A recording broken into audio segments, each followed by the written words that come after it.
All right, welcome back in, folks. I'm here with a very special guest, UMaine's 2025 Valedictorian, Meaghan Caron. Meg, how are you today? I'm doing fantastic. Thank you, Jack. And it's not often we get the valedictorian on the sports show, right? For the sports segment of the show. Yep. But you have a lot of sports background. And just obviously, before we get to that, I want to talk about, because I'm very curious, what is the process like for learning you're going to become the valedictorian? Is it something that you apply to? What is that? Because that is something that I was never even close to. Yeah. So now I'm curious. Well, funny enough, I got notified a year early that I was nominated to be valedictorian, but it was not my class. It was the class of 2024. And the reason for that is because I just had so many credits. I'm a triple major, so they kind of got me confused with senior status. But I learned early on how the process worked because of that. And so my senior year, I got nominated again, and they told me a little bit more about it, which is every college nominates 2 people, and then once you get to the college level, then those 2 people get selected, and then there's a committee that overviews all of the applications and all of the nominations, and then from there, they select the co-salutatorians and the valedictorian. So they pump faked you a little bit. They almost gave you a test run. Really. That is amazing, and obviously your dual degrees in French and microbiology. What was that like navigating a double major, and at the same time you're a freshman playing on the field hockey team that's winning an America East championship?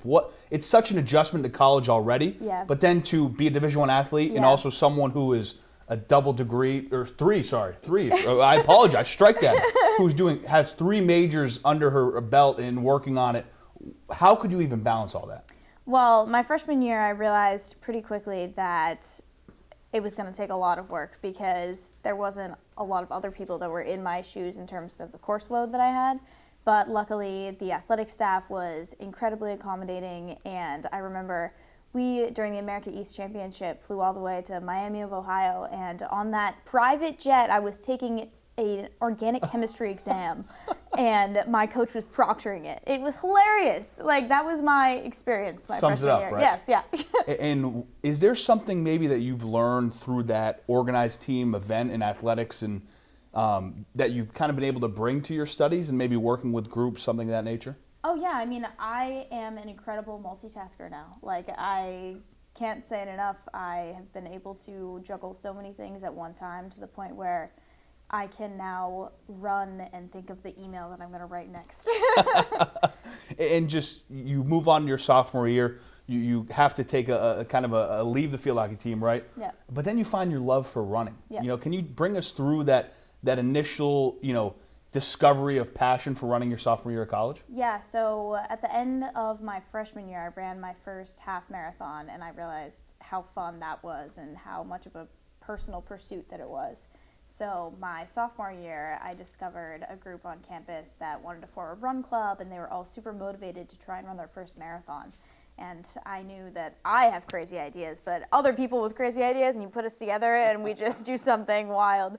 So we all trained for the Millinocket Marathon, and it was a blast. We met every Tuesday, Thursday night at 6:30 p.m., saw every sunset together, and ran an insane amount of miles until that race. And when I did that race, it was just such a feat and such an accomplishment to cross that finish line, and for nothing but pure enjoyment.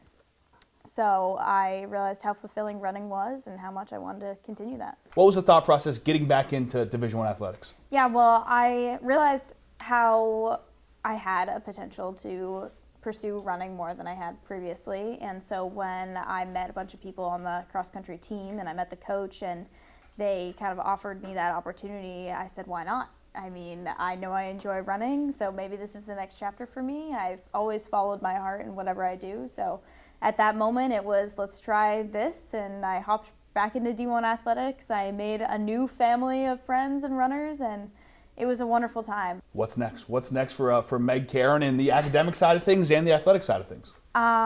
So I'm currently living and working in Michigan. I'm running as religiously as I can to balance my workload, and when August comes, I will be done with work. I'll be marathon training as well as hiking as many mountains as possible. That is because I will be hiking the Appalachian Trail. Wow. At the end of next February, and I will be writing a book as well about my previous experiences as well as my new experiences on the trail.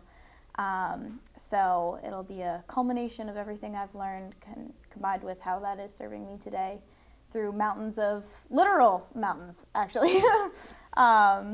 And yeah, once I complete that, I'll be starting an MD PhD to pursue my research goals and to become a doctor. So let's get this straight. We got doctor, Yes. future doctor, Yes. hiker, Yes. author, Yes. valedictorian, Division I athlete. I mean, that is amazing.